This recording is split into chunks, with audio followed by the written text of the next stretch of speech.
ఈరోజు మనం త్రికోణమితి తత్సమాలలో ఒకటైన కాస్ a ప్లస్ bని చూద్దాం. దానిని కాస్ ఆల్ఫా ప్లస్ బీటాగా తీసుకుంటున్నాను. దీనిని కోసైన్ మరియు సైన్స్ రూపంలో రాసే ప్రయత్నం చేస్తున్నాను. పై వీడియోలో సైన్ యొక్క ఆల్ఫా ప్లస్ బీటాని చూశారు కదా. అదే మాదిరిగా కోసైన్ యొక్క ఆల్ఫా ప్లస్ బీటాని నిరూపించడం ఎలానో ఇప్పుడు మీకు చూపిస్తాను. ఇంతకు ముందు వీడియోలో చూసినట్టుగానే ఉంటుంది. ఆన్సర్ కూడా దానికి చాలా దగ్గరగా ఉంటుంది.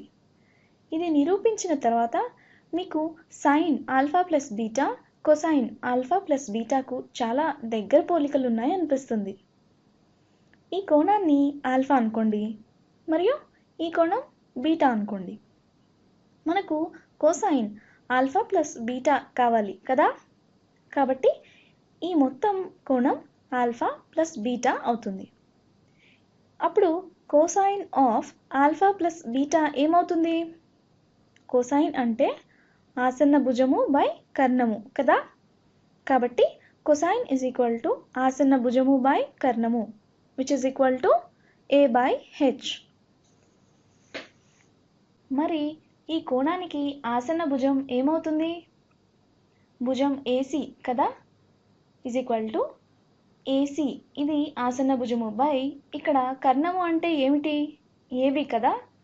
అవును, ABనే కర్ణము అంటే AC బై AB. AC వలన ఎటువంటి ఉపయోగం లేదు, ఏమీ చేయలేము. కాబట్టి ACనే ఇంకో విధంగా రాసే ప్రయత్నం చేద్దాం. పటాన్ని చూస్తే మీకు ఎలా రాయాలో అర్థమవుతుంది. ACనే ఇంకో విధంగా అంటే AF మైనస్ DE రాయవచ్చు కదా. ఎందుకంటే DE is equal to CF అవుతుంది కాబట్టి. బొమ్మను బట్టి ఈ రేఖ మరియు ఈ రేఖ సమాంతరంగా ఉన్నాయని అర్థమవుతుంది కదా. అలాగే ఈ రేఖ ఈ రేఖకు లంబంగా ఉందని కూడా తెలుస్తుంది కదా. కాబట్టి ACని AF మైనస్ DEగా రాయవచ్చు. అంటే AF minus DE by AB. దీన్ని విభజించి రాస్తే AF by AB minus DE by AB. ఈ నిష్పత్తిని వేరే విధంగా రాస్తే గనక మనకు అర్థవంతంగా వస్తుంది. దీన్ని ఇలానే ఉపయోగించి ఏమీ చేయలేము. దీనినే AF బై AE రూపంలోనికి రాస్తే అంటే ఈ మొదటి పదం అంటే AF బై ABని AF by AE into AE by ABగా రాయవచ్చు కదా. ఇక్కడ AEని కొట్టివేస్తే మనకు AF బై AB వస్తుంది. AF by AB is equal to AF by AE into AE by AB. అలాగే DE బై ABని కూడా DE by BE into BE by AB ఇలా రాయొచ్చు కదా. BB క్యాన్సిల్ చేస్తే మనకి DE బై AB వస్తుంది. కాబట్టి DE by BE into BE by ABని రాస్తున్నా. ఈ కోణం ఆల్ఫా అయితే DE లైన్కి ఉన్న ఈ కోణం కూడా ఆల్ఫా అవుతుంది. ఎందుకంటే DE AFలు సమాంతర రేఖలు. ఆల్రెడీ మనం జామెట్రీలో నేర్చుకున్నాం కదా. ఈ కోణం ఆల్ఫా అయితే ఇది లంబ కోణం అంటే 90 డిగ్రీలు. కాబట్టి ఈ కోణం 90 డిగ్రీస్ మైనస్ ఆల్ఫా అవుతుంది. ఎందుకంటే ఈ మొత్తం కలిపితే 90 డిగ్రీస్ కాబట్టి. కానీ త్రిభుజంలోని అన్ని కోణాల మొత్తం 180 డిగ్రీస్ కదా.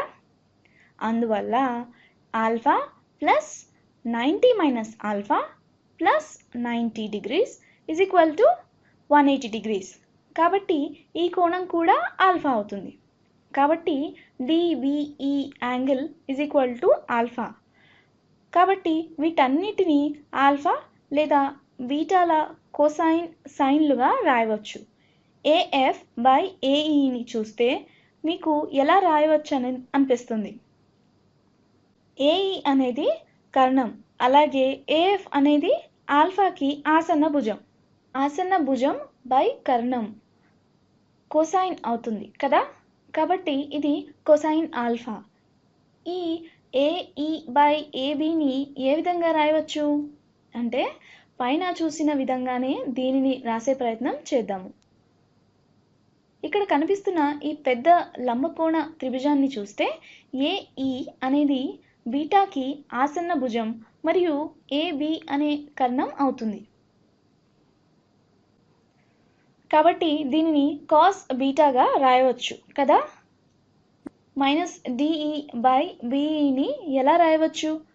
ఇది కోణం ఆల్ఫా కదా. ఆల్ఫాకు ఎదురుగా ఉన్న భుజం డిఈ మరియు బిఈ అనేది కర్ణం. కాబట్టి దీనిని అంటే డిఈ బై బిఈని సైన్ ఆల్ఫాగా రాయవచ్చు. అలాగే బిఈ బై ఏబి ఏమవుతుంది? ఈ త్రిభుజాన్ని చూడండి. బీటాకి ఎదురుగా ఉన్న భుజం బిఈ మరియు కర్ణం AB.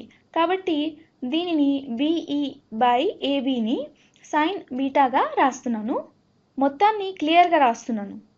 Cos alpha plus beta is equal to cos alpha cos beta minus sine alpha sine beta. Next వీడియోలో మళ్ళీ కలుద్దాం.